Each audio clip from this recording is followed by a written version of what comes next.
Have you ever wondered what it's like to work in law enforcement? From deputies on patrol, forensics, to some of our cold cases and how some of our officers give back to the community. We'll share stories from the hard-working men and women who serve the citizens of York County. This is YCSO Behind the Badge, the official podcast of the York County Sheriff's Office.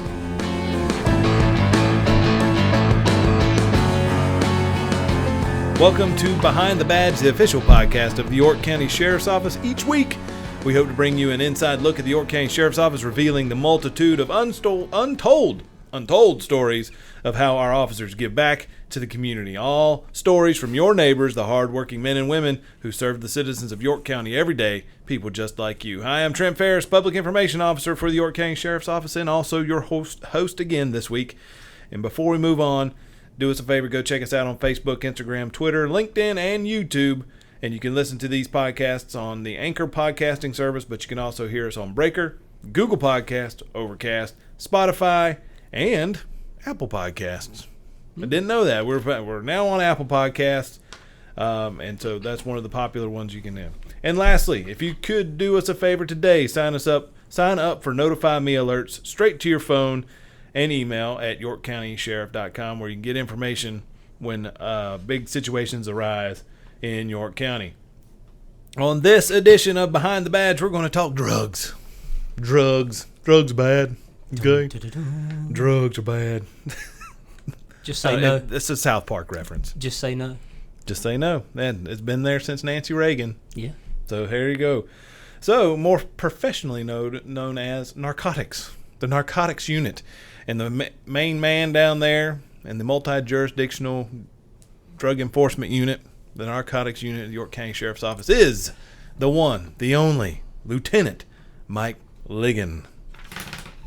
Round of applause. You want to hit the applause button for folks? Yeah, go ahead. I don't have one. I don't have one.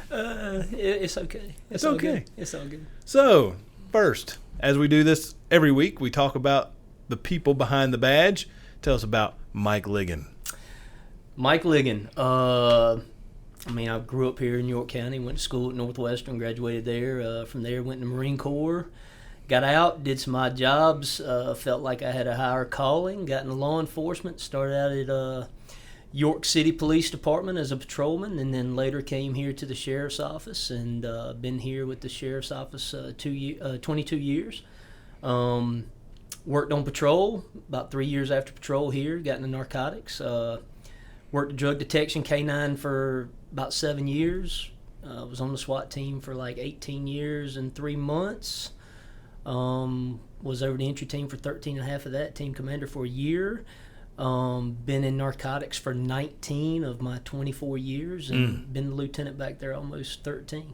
Lieutenant. Now, you told me at one time, when you made lieutenant, you were at that moment you were like the youngest lieutenant ever to make lieutenant. Is that true? Is that something like that? I actually no. Okay. I think that Glenn Williams was actually the youngest. I think he made lieutenant at like maybe 30. It was kind of crazy because I think he made lieutenant at like 32, and then made like captain at 34. Oh. So it was like 2 years as lieutenant, and then he went captain, and I think I made lieutenant at like 33 years old. Okay. So I was like the second youngest lieutenant at Sheriff's Office. And folks who don't know, when you make lieutenant around here, it's a big deal. It's a thing. Yeah, I guess. Because you work your way up. You work from, like you said, you started on the road, and you worked your way up and worked your way up and worked your way up. Yeah, because I worked in dope for, I think, like 7.5 years before I made lieutenant.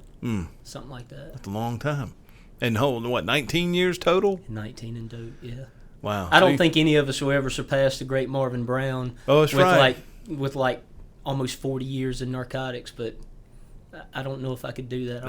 I don't think my sanity could handle it. Life goals. That sounds like a challenge to me. No. I don't think so. Oh, so you said you touched on it a little bit. You worked in at York PD for a little bit, but and you were working some odd jobs. So what made you think, okay, law enforcement, that's what I want to do for the next 24 years of my life? All right, so growing up in the late 70s, 80s, mid 80s, you had different shows like there was a show that came on, it was Tour Duty. And love that show. Do you remember that show? My wife loves that show. So Tour Duty was on, so I was like, okay, I want to be a military guy. That's my goal. In which, at that point in time, I mean, my great-grandfather and my grandfather served in World War II. My great-grandfather was in the Marine Corps.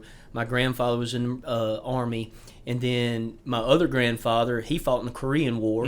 And he was actually in burial recovery. So they would go out and just get all the, like if there was ever like a firefight or skirmishes, things like that, they would actually have to go out and recover all the dead soldiers. Wow. And recover their dog tags and stuff like that. And, just stories of snipers trying to take them out, all that kind of stuff. And hearing that stuff when you were little, you're like, wow.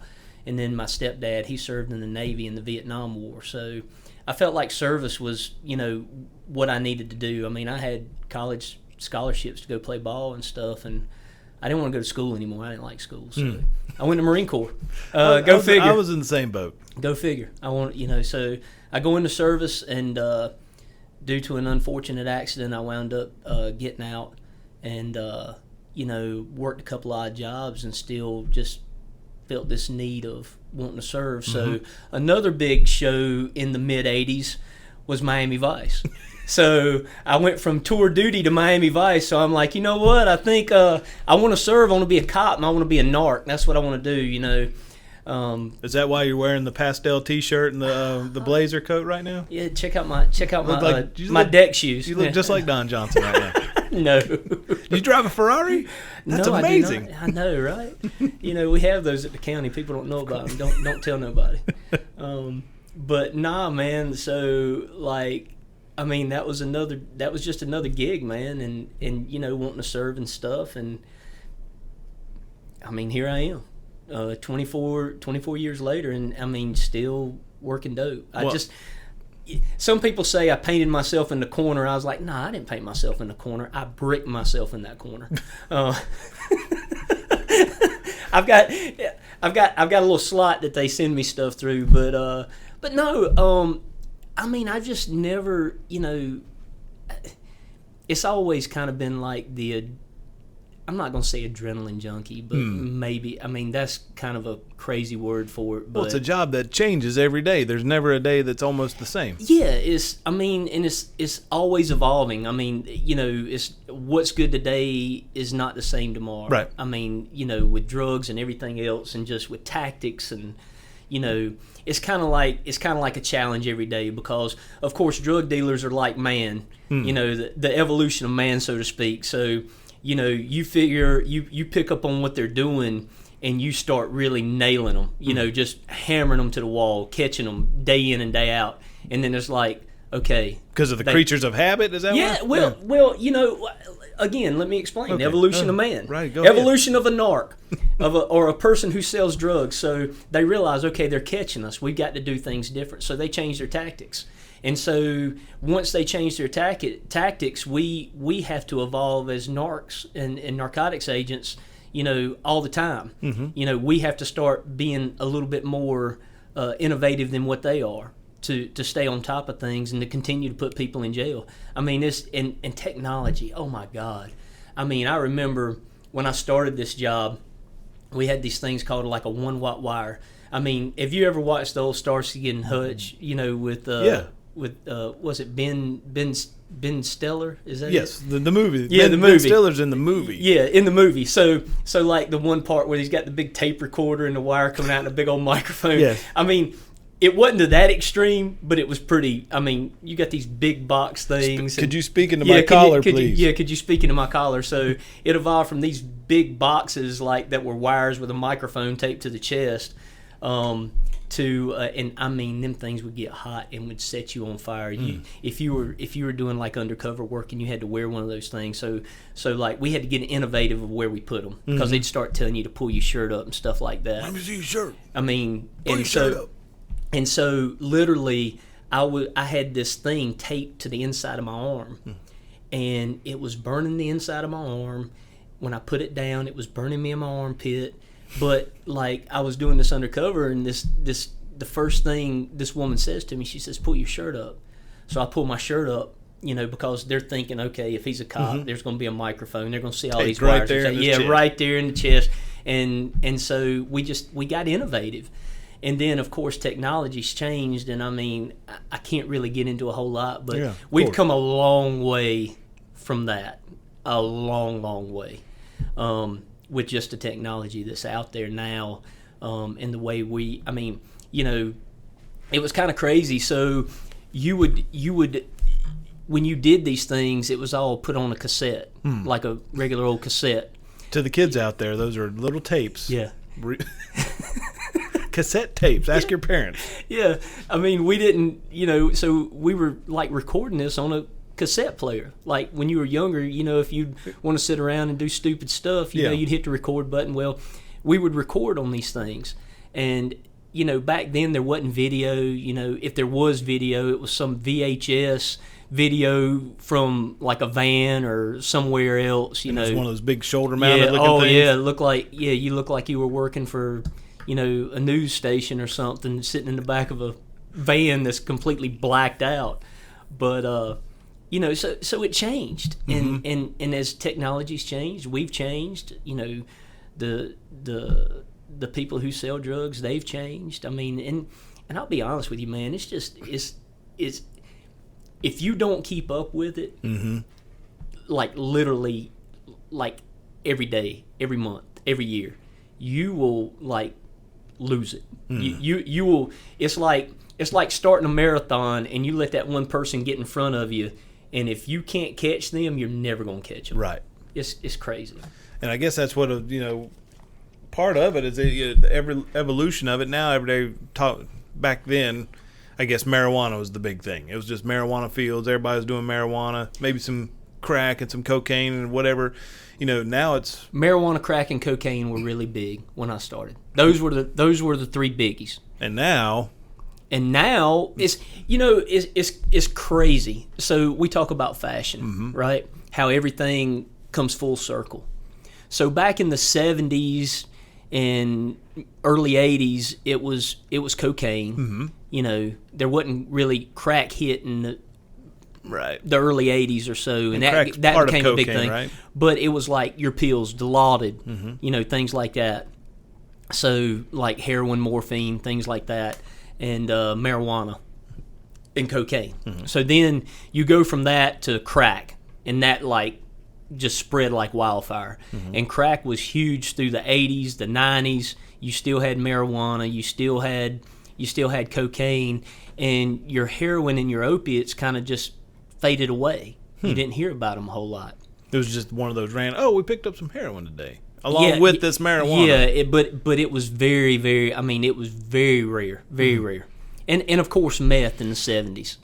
Meth and heroin in the 70s, early 80s, meth and heroin with your cocaine and marijuana. So it kind of vanishes a little bit. And so then we enter the 90s. Now, of course, your bikers and stuff are still dealing with some of that stuff, your meth and whatnot. But it's not predominant, so to speak, in the drug trade. Right. Like a huge moneymaker. So you move on into the 90s, the mid-90s, 2000, and all of a sudden, early 2000s, we start seeing a lot of meth, of meth labs and stuff. And then lo and behold, here we are, you start hearing about the pillbillies, and all that stuff coming from Ohio and Kentucky and stuff like that. So, pillbillies. The pillbillies, yeah. So your Oxycontins, your Oxycodones, your all your oxys, your opiate pills. Well, that's when you get into the doctor shopping and stuff like that. People start getting hooked on these prescription meds, and then these pain clinics show up. So then the DEA has to wind up creating these diversion task force. And what they do, they basically started going after these doctors who set up these pill clinics, basically pill mills, to where they're just prescribing pills like crazy and making millions and millions of dollars off of Big Pharma. So Big Pharma hits with the pills, and they just shoot this influx of your Oxycodones, your Oxycontins, your Roxycontin, all those things. So that hits the market, and it gets pretty predominant. So people start getting hooked on pain pills. So this is where your Schedule II opiates come back into play. And it's pretty easy to get because you can just go to somebody's, not a pharmacy, but you can go to your grandparents' medicine cabinet. Exactly. Well, that comes into play, but you got these people faking, oh, my back hurts, this, that, and the other. They got an x-ray. I mean, it was a one-stop shop. You go in, you get your x-rays. They give you a prescription for 90, 120 oxys, and you're out the door. You hit another pain clinic somewhere. That's what these people were doing. They're coming from Ohio. They'd come down here, start, and work back up the I-77 corridor, hitting pain clinics, and by the time they got back to wherever they were, then they had all these prescriptions of pills that they were getting filled along the way. And, I mean, it just become this huge... And then they can sell that to people who just don't go to the pain clinics and everything. Exactly. And, these people are getting like $25 a pill, so you do the math. Yeah. You get a 120 count prescription at $25 a pill. That's a nice little chunk of change. Yeah, and I guess they started cracking down on that, and then here comes the fashion again. So they cracked down on that, and meth has become predominant, and you got a lot of meth labs and stuff like that.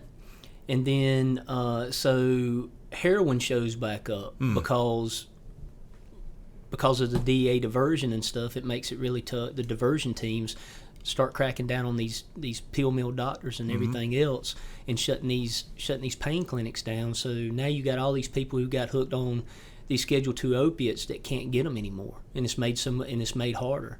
So then they go to riding a horse, so to speak. That's what they call using heroin, riding a horse, and so they start using heroin. And, something that used to be considered nasty, needles and all this, people are starting to use heroin. Ugh. So then all of a sudden you get this influx of heroin. And so these people who are on heroin are down and dirty all the time and just feeling like, crap, trying to come off of it or to be able to function, and they start using meth.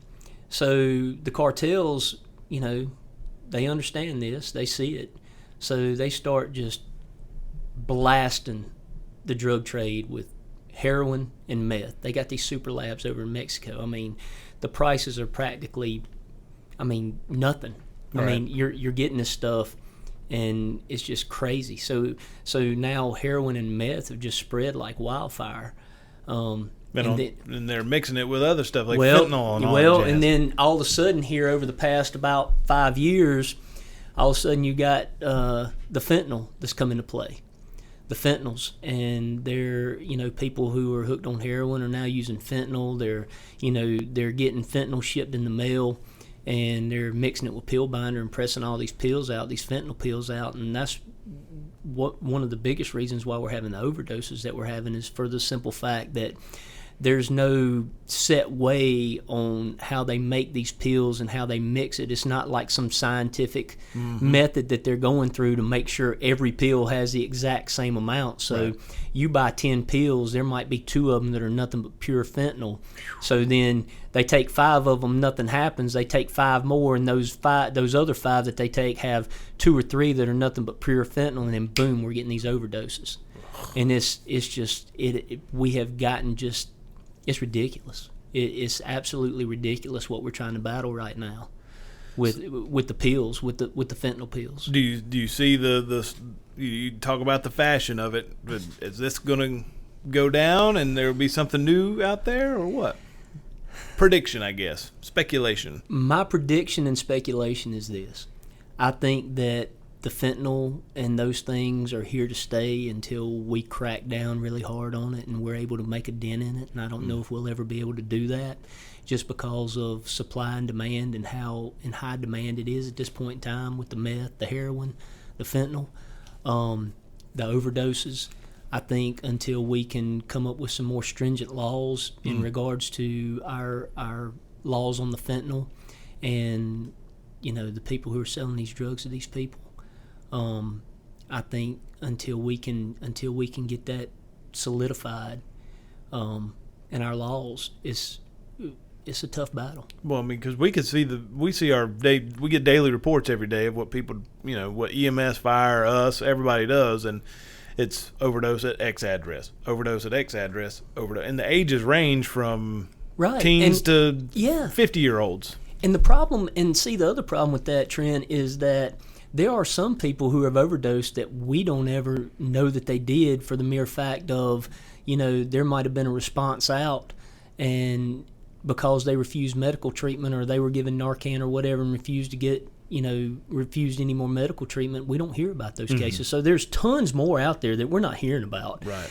And the other problem of it is now that, with the Narcan, you have certain places that are giving Narcan out free. So they're basically all getting together, okay, we're going to get high. I'm going to do it first. If you see me go down, you hit me with Narcan, bring me back, and I'll do the same for you. So of course, you've got that going on as well. So, I mean, it's just, it's an ongoing problem that I don't know that, I hope that we can get a handle on it. I don't know if we ever will, at least in my time. Because the Narcan, we talk about Narcan, where everybody has 2 shots of Narcan in their car. Everybody does. Yep. And if you're the closest person, you go, and if they're overdosing, you're supposed to go, Narcan them. Yeah. But then there are times when, these people have OD'd, and you give them Narcan, save their life, and they get upset about it. They do. The problem we're having, though, with that now with the fentanyl is it stays in the system so much longer than just your regular heroin. So what happens is you dose them with this Narcan, it blocks those receptors, but fentanyl will come and reactivate. So therefore, they might be fine, refuse treatment. The next thing you know, they're sitting there 2-3 hours later, and then bam, it hits them again, and they go down, and there's nobody there, and that's where we're seeing some of these deaths.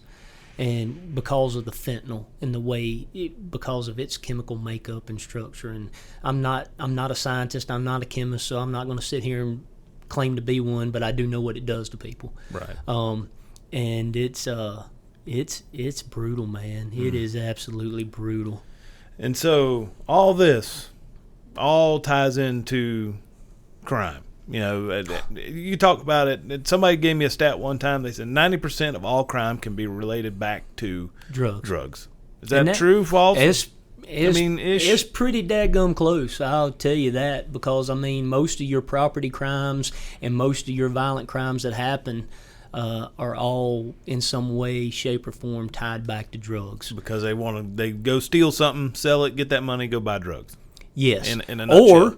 Or you got somebody, one drug dealer or somebody who wants to make a name for themselves, that knows this guy's a big drug dealer and he sells a bunch of drugs and he's got a bunch of money, he's got a bunch of drugs, so they'll go in and rob him and take his drugs and his money.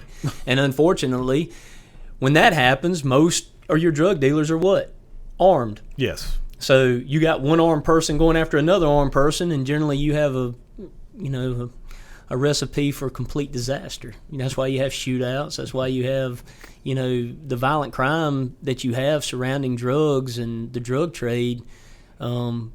It's crazy, man. And it's been going on, like you said, since the 70s-ish. Yeah. 70, probably before that in the 60s and everything. So probably, but it was free love and pot then. That's right, marijuana and everything. Let's go to Woodstock, smoke a few doobies, and have fun. Listen to the Doobie Brothers. We're good to go. What's the thing? You don't see many marijuana cases anymore because of the change in the environment and whatnot. Oh, we see them, and we have them. But people, honestly, this is the mentality of society today, and this is what some of the younger, I guess, the younger crowd think. They don't. When I ask somebody, okay, so how much dope do you have? What do you mean? I ain't got no dope. Yeah, you do. I smell it. Oh, you mean the marijuana? Oh, marijuana's not dope. That's not dope. Man, marijuana's going to be legal. That's not dope. It's like smoking cigarettes. No, it's not. It's legal in Colorado. Yeah. I got this in Colorado, man. Yeah. Your medical card's no good here. Oh, my gosh. So, you see it, but it's not as prevalent as everything else. Marijuana, yeah. Believe it or not. All right, so some of your most violent crimes happen over marijuana. Believe it or not. Really? Yes.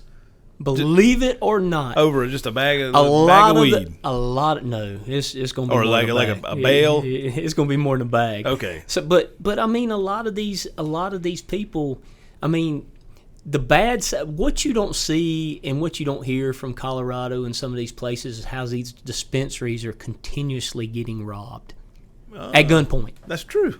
At Kind of gunpoint. like the new modern At liquor gunpoint. store, I guess. Yeah. People used to rob liquor stores, now they rob in marijuana stores. Exactly. Okay. I mean, that's where some of your best bud is. I mean, come on. So you figure in the 70s and even the 80s up till the 90s before hydroponics got real big, your THC content in marijuana was probably around maybe 7%, 8%, somewhere in there, give or take. And now you have all these crazy strands of marijuana with THC content concentrations of like 23 and 24%. I mean, it's just unreal, and I mean, it's crazy. Was it like people who experiment with hot peppers? They mix these hot peppers. Yes. You have a jalapeno, and they mix it with another pepper, and you get The ghost. the ghost pepper, Or the and Reaper. the Carolina Reaper, and Yeah. Pepper X now. It's hotter and hotter and hotter. Same concept, right? The exact same concept. So people just want, and everybody talks about marijuana being the gateway drug. I mean, does people get out of that and move on to the meth and the heroin and They everything? Did you can. see that? I mean, it happens. I mean, because so I used to do drug talks at the high schools and stuff for the street law and all. So a long time ago, and I'm talking about early 2000s, there was ecstasy was real big. Oh, yeah. So there was this thing that 2020 put out, and I would talk to it about the kids that I'd go talk to and how. So basically, from the first joint or dose of X or any drug that you do, just like if you take, say you get a shoulder injury or something, and you take those opioids for it. If you've never taken an opioid, if you've never smoked a joint, if you've never done ecstasy, you take that first hit, whatever, smoke, whatever it is, you do it. You're always chasing that first high because that first high is like the best. All right? So in order to get that same high, you've got to take more of that drug. All right? So say if I smoked a joint and it was just like the coolest high I ever had. Well, guess what? The next time I got to smoke more in order to get that same high. It's just like somebody who's an alcoholic. You drink one beer, oh man, that made me feel great. Well, next time you got to drink 2. Next time you got to drink 3. So on and so forth. You're chasing that high. And that's what happens is they chase this high, but what they fail to realize is that, so in order to do this, to get that great feeling that you get, there's a gland in the back of the brain that produces dopamine. All right, dopamine is like when you score that first point or you make that touchdown or whatever it is that creates that great euphoria in your body is because of dopamine. So when you start doing these drugs and you have prolonged drug use, at some point in time, that gland literally shuts down in your body. It no longer produces any dopamine. No more feeling. No more feeling. Yeah, exactly. So you're having to take these drugs to supplement for that, to get that high, to supplement for it. And what basically winds up happening is that that's why you have all these people who use drugs that wind up going into depression and all these other things, and they start having, you get a chemical imbalance in the body. And so they have to start taking things like lithium and doing, prescription drugs in order to kind of equal them out and make them a normal person. That's and that's why never-ending circle. Exactly, man. And these, and trying to get a bunch of kids to understand that is just hard because they want to live fast, live free, do all these neat things, but what they fail to realize is that the decisions that they make today in using drugs are going to cause a long-lasting effect on them down the road, especially if they have continued use. Wow, it's a mess. Whew. We have gone through a lot in the last 30 minutes. That's amazing. So what else are we going through? The last thing we need to ask you, 1 or 2, tell folks out there don't do drugs. If you know anybody, don't do drugs. Right. Tell them don't do that. But, get back to you, the guy behind the badge, For somebody who is getting ready to start law enforcement, who's a young man or woman in high school or in college, who's looking to say, hey, this is what I want to do. I want to serve. What is the one piece of advice that you would give them to last 24 years in law enforcement? Oh, man. I would say never lose who you are. Mm-hmm. Always try and be the same person that you were before you started the job, which for some people maybe you don't need to do that. Right. Well, it's tough. You see a lot of crazy stuff every day. You see people overdosing on drugs and people robbing their grandma for a little bit of weed. But the problem of it is this, all right? We all have lives outside of this job. We're all human. You know, we do different things. You know, you just stay involved. You know, don't carry it home. You know, just try not to carry it home. Don't internalize it. If you need to talk about it, talk about it. It's always good to talk, because if you start internalizing it, it's not going to do anything but eat you up. You do need to talk. And everybody's like, oh, you know, I'll be honest, when I started this job, there were a lot of guys, you know, you'd see stuff and all, and they'd be like, you need to just suck that up.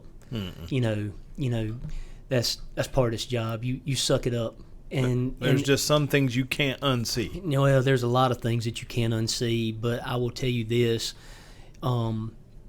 probably some of the best stuff that I've done in this job is just with a lot of the things that I've had to deal with over the years, and some of the situations that I've been in is actually talking to somebody. And that's a good thing, and it doesn't make you a weak person. You know, a lot of people think, oh, well, if I have to go talk to somebody, that makes me a weak person. No, it doesn't. Actually, you're a stronger person for doing it, and you don't carry that home. But it's not an easy job, and you've got to be committed to it. And the biggest thing I tell somebody if they come in this job within 5 years, if you're still ain't got that warm, fuzzy feeling about it, go do something else. Don't waste your time. Don't waste an agency's time, you know, and then you wind up going 10 years or 11 years and you're like, oh, crap. And then you're stuck. And then you're like, you sit there and you're like, oh, crap, you know, this really ain't for me. But now I've done invested 11 years of my life, you know, and what do I do now? What am I going to do? And some people, it causes them to be jaded, and they turn out not to be not so great officer, and you know you don't need that. But you know, so it has to be a calling. It does. I mean, you know, but this is the thing about this job. So it can start out as a calling, right? And sometimes that calling changes, and there's nothing wrong with that. But you've got to be able to see it and recognize it and say, okay, this is something I really, really, really, really, really want to do for the rest of my life, and do it. But if you come in to this and it's a job for you and it's not a career, then you don't need to be here. Right. Because it is a career. It can be. But if you're that person that wants to come in and do your 12 hours on shift, or your 12, 10, or 8 hours, whatever it is, and you're just that person and you want to go home and be left alone, and you're not looking at all the other things that agency provides you, saying K9, you know, God, I love, there's nothing like running behind a dog. I really miss, and so much knowledge that I gained from Randy Clinton and that, but like K9 and SWAT, and you know the forensics units, dive team. If you have a horse, you can ride a horse with a mounted patrol. Mounted patrol. I mean, and if you don't have officers that are, honor guard, you know, huge duty, especially at this point in time in law enforcement. I mean, that is just a huge duty for somebody, you know, who's willing to go that extra mile for officers, following officers and stuff. You know, I've got a lot of respect for those people on honor guard. You know, so, you know, you've got to do those things. And if you have officers that are doing those things, and those are probably the officers that are going to, it's a career for them. They're going to last. They're going to last. But if those officers aren't able to participate or choose not to participate in those things, then the likelihood of you retaining that officer, I would probably say, at least, and them be I'm not saying that officers that come in here that just want to do their 12 or their 10 or their 8 and go home aren't good officers, because we do have a lot of good officers that do that. That's their choice. But if you're looking forward to the end of your shift and just getting away from this place, then you probably don't need to be here. And I'm not saying, and that's harsh, but sometimes you have to sit down and you have to have self-reflection. And I think every officer should sit down and reflect and do a little bit of self-reflection and kind of, self-evaluate themselves.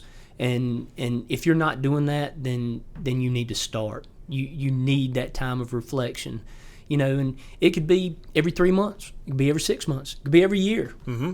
But you need to self-reflect on the job that you're doing and really, what is my purpose? And with that being said, we have a lot of prior military that come in to this job. I'll tell them right now, and listen closely. Listen very close, because I should have bought my military time when I came into this job, because I would have 26 years now. Listen very closely to me, those of you that are in the military or getting out of the military and looking at a career in law enforcement. Buy your military time when you come in the door, because I can promise you it's a lot cheaper when you walk in the door instead of trying to buy it with 24 years in, and because it's a lot expensive and you can't even afford it. Yeah, you're not going to miss it. You're not going to miss it. Just go ahead, take the loan, buy it. The loan, I promise you, will probably be paid off within 5 years. You won't miss the money starting out. If you're not missing it starting out, then you'll never miss it. So do it. I will say this, after 8 years of being here, I wish I would have bought my military time day one, because it is very expensive. I think honestly, as an agency, and I think I spoke with Captain Moore about this one time before, I think we're doing a great disservice to officers when they come into this job if we're not encouraging them to do that, especially if they have prior military service.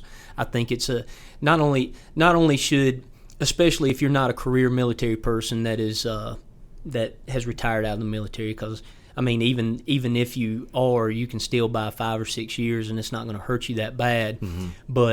But if you give 4 years, 6 years, 8 years, if you just buy half of that time or buy all of it, I think that you've earned that time. Mm-hmm. You served your country. Why not go ahead and purchase that time to further help you in your endeavors in law enforcement? Because you might be that person who have done 20 years, and you bought that 5 or 6 years, and maybe you're just tired. Mm-hmm. And fortunately, you've got that 25 years now because you bought that 5 years, and you can leave. And you're not going to sit there for 5 more years or 8 more years, because I think retirement now is 28 years. Mm-hmm. I come in under the old system, so it's 25 for me, but I think it's like 28 now. And so you've purchased that time, and now if you choose to leave after you've done 20 years and you feel like you've fulfilled your service to the community, guess what? You can roll out. Mm-hmm. And not sit here for 5 more years going, Jesus Christ, I got 5 more years. Oh, my God. Anyway. Well, good. Man, we covered a lot. We sure did. Mike Ligon, thank you. Well, thank you for coming in here. We talked drugs. We talked about the man behind the badge. And we talked about military time. Buy it up. We didn't talk about me. I don't need to talk about me. Yeah, we did. We talked about you. Well, we ran a little bit over, but that's okay. It was a good time, good conversation. I found it interesting, and I hope you did too, folks. But before we go, please go check us out on our social media pages: Facebook, Instagram, Twitter, LinkedIn, and YouTube. And you can listen to us there on a vidcast on our YouTube page. And if you don't know, we're already on the Anchor podcasting service and all your other major podcasting services. So tell your friends, come learn something. Come learn about the people behind the badge here at the York County Sheriff's Office. And lastly, sign up for those Notify Me alerts straight to your phone and email at YorkCountySheriff.com. Thanks for joining us this week, and thank you, Lieutenant Mike Ligon, and your time and your service. What John Boy and Billy say? Yeah, we're out of here. I don't have my catchphrase yet. Have a good one, folks.